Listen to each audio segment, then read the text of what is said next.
En un mundo donde la ley parece fallar, a veces surgen individuos decididos a tomar la justicia en sus propias manos.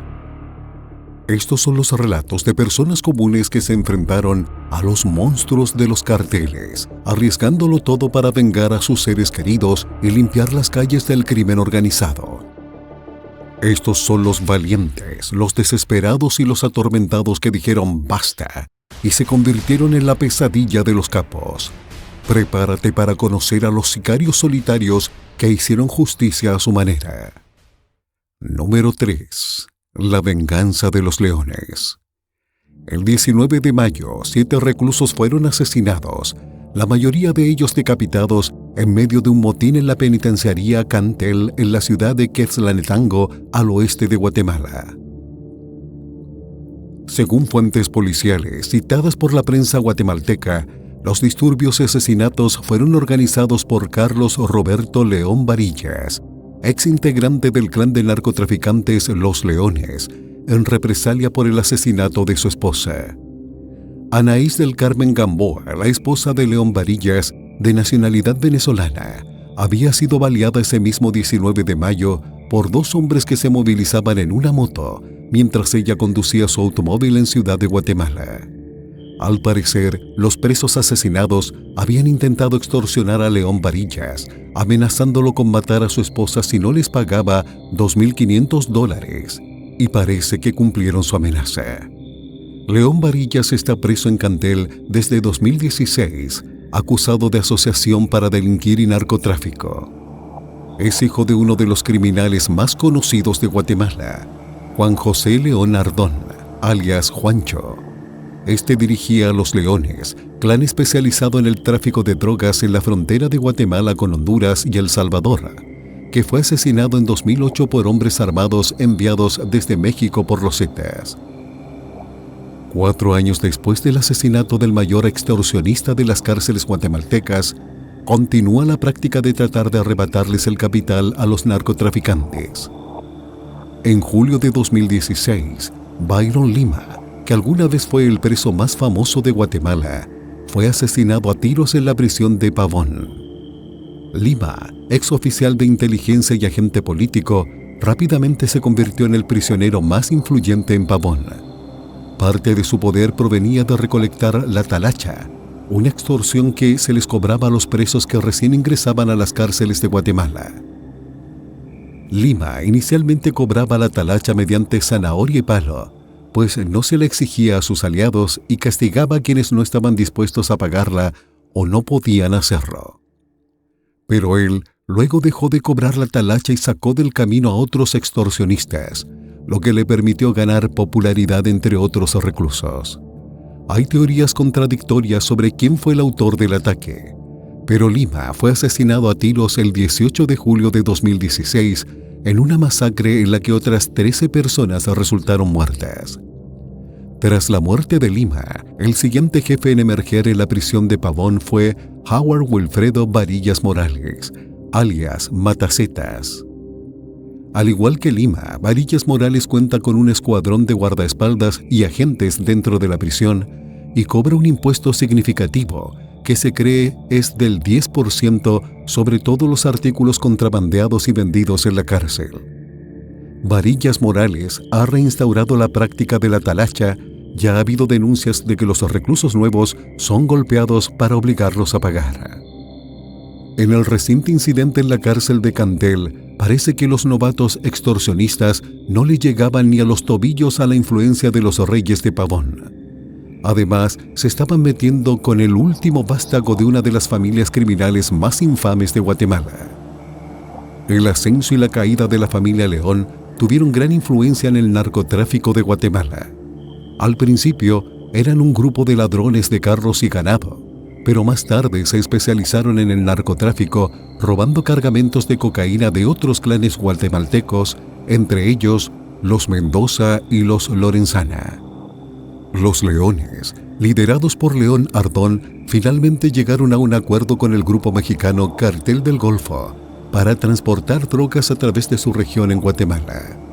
Esto los llevó a chocar con los Zetas, otro poderoso cartel mexicano con fuerte presencia en Guatemala.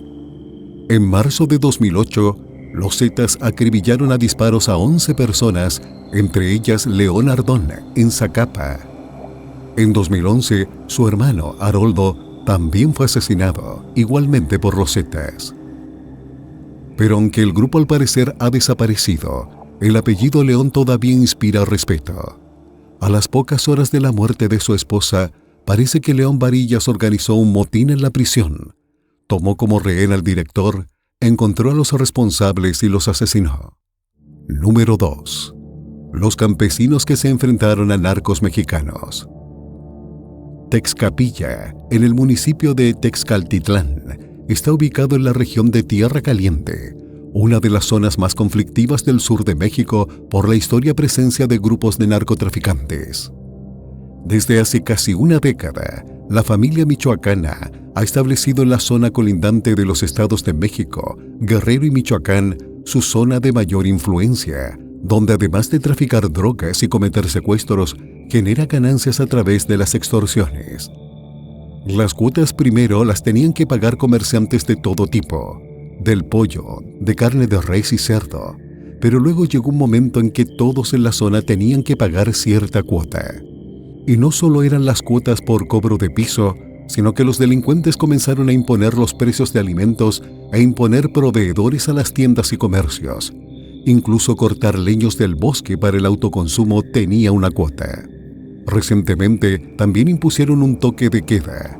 Las personas tenían que estar guardadas en sus casas, y mientras estaban en sus hogares, los criminales se robaban los animales de las granjas.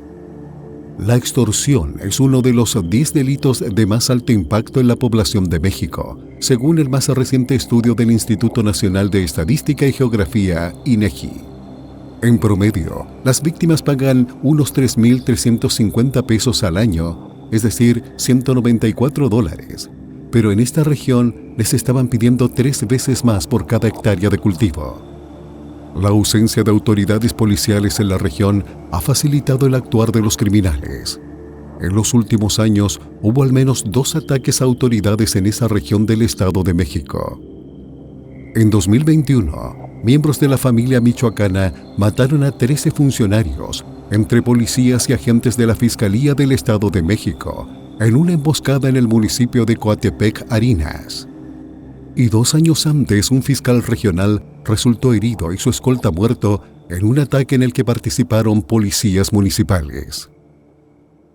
Es por este tipo de casos que los habitantes de la zona aseguran que llevan años padeciendo el control de los criminales y, en algunos casos, la complicidad de autoridades.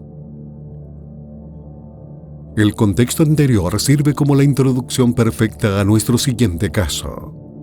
Poco después del mediodía del pasado 8 de diciembre, se inició una asamblea comunitaria en un campo de fútbol del poblado de Texcapilla, la cual desembocó en un caso de justicia por propia mano como pocas veces se ha visto en México. Sin ningún temor a ser descubiertos, miembros armados del cartel La Familia Michoacana citaron a agricultores de esa región del sur del Estado de México para llegar a un acuerdo. Los criminales querían imponer un cobro de 10,000 pesos, unos $580 por cada hectárea de cultivo que produjeran los campesinos. Un cobro de piso, como se llama a las extorsiones que aplican a quienes tienen algún tipo de negocio. Pero los hombres y mujeres de la región estaban cansados de las extorsiones que llevaban años padeciendo. La reunión la encabezaba Rigoberto de la Sancha Santillán, el payaso, quien era el jefe del cartel La Familia Michoacana en la zona. Estaba acompañado por hombres con armas largas, chalecos antibalas y camionetas blindadas. De un momento a otro, la discusión en la asamblea escaló. Se escucharon disparos al aire. Algunos campesinos corrieron para resguardarse, pero otros que se quedaron usaron sus machetes, hoces y algunas escopetas para lanzarse sobre los delincuentes. El enfrentamiento dejó a 10 criminales y 4 civiles muertos. El momento quedó capturado en un video que mostró la violencia que se desató y que causó conmoción en el país. Aunque en el pasado han ocurrido confrontaciones entre criminales y pobladores locales, no es común la forma temeraria en que los campesinos se abalanzaron sobre los extorsionadores. Somos humildes, no tontos. Nos comenzaron a llegar rumores de que si no atorábamos, es decir, pagar la extorsión, nos iban a matar. Pasó lo que tenía que pasar, no nos arrepentimos, le dijo a la prensa un local después de lo ocurrido. El payaso fue uno de los primeros narcotraficantes en caer. Otros 9 de sus hombres fueron emboscados por los ataques con machetes y balas. 4 miembros del grupo de campesinos, incluido su líder, Noé Olivares, perdieron la vida en la refriega. Llevábamos tiempo, unos 4 años de extorsiones, pero el pueblo ya estaba harto de estas personas. Por fin les llegó la hora, dijo otro habitante. Sin embargo, el acto que algunos han aplaudido también desató un nuevo temor: que haya represalias de la familia michoacana que ha dominado el sur del Estado de México durante mucho tiempo. 10 días después del enfrentamiento, medios locales informaron que decenas de familias abandonaron la población por miedo y que la mayoría de comercios siguen cerrados. Las fuerzas federales tardaron unas 5 horas en llegar a Texcapilla después del enfrentamiento del 8 de diciembre. En ese lapso, aseguraron los pobladores locales, los criminales se llevaron a varias personas de la población y sus alrededores. La Fiscalía del Estado de México ha abierto carpetas de investigación sobre los casos. Hay hombres, mujeres y al menos 4 menores de edad entre los desaparecidos. 10 días después del ataque, la localidad lucía como un pueblo desierto. Decenas de familias se fueron, mientras que otros tenían temor de siquiera asomarse a sus ventanas.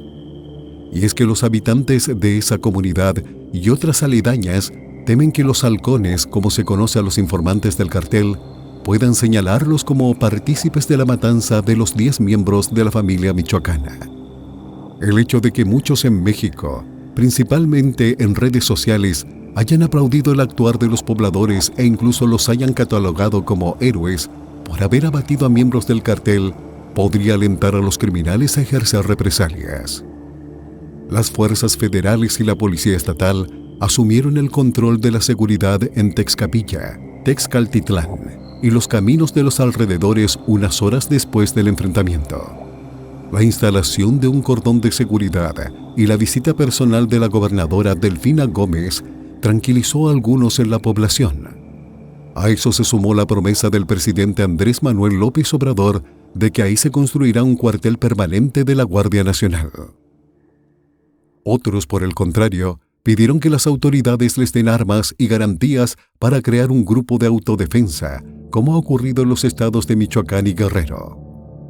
Pero persiste la duda: ¿qué pasará si van las fuerzas federales y estatales? López Obrador aseguró que se mantendrán ahí el tiempo necesario, pero la gente desconfía de que, como en otros casos, cuando se enfríen las cosas queden indefensos de nuevo. Número 1. La cazadora. En el norte de México, el nombre de Miriam Rodríguez es una leyenda de la lucha contra la criminalidad. A comienzos de 2014, esta mujer, que por ese entonces sobrepasaba los 50 años, recibió una llamada anónima de un hombre que le exigía una fuerte suma de dinero para rescatar a su hija, Karen Salinas, de 20 años. Según la voz que venía del otro lado del teléfono, la joven estaba secuestrada por un grupo criminal de San Fernando, en el estado de Tamaulipas. Aunque ella hizo hasta lo imposible por recaudar los fondos para liberar a su hija, increíblemente, nunca más la volvió a ver. Con el tiempo, se supo que Karen Salinas fue asesinada después de haber sido raptada en una carretera local. Desde entonces, Miriam Rodríguez decidió emprender un férreo camino investigativo que duró más de 3 años para dar con los responsables de la muerte de su hija.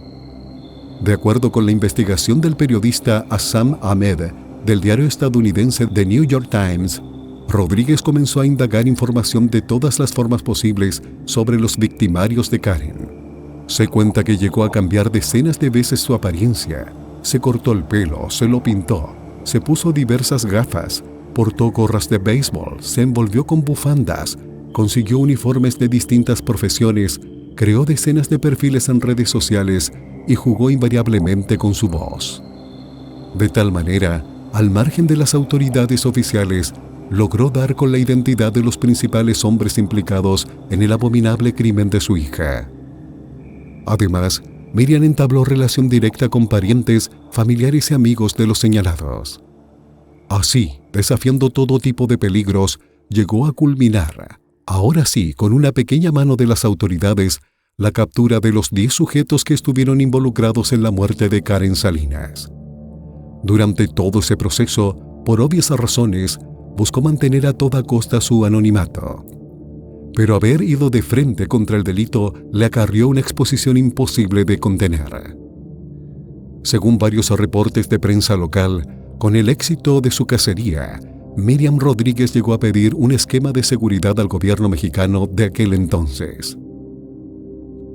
Sin embargo, a pesar de sus mensajes de alerta, la mujer fue asesinada por un grupo de hombres armados el 10 de mayo de 2017, el Día de las Madres, al frente de su casa.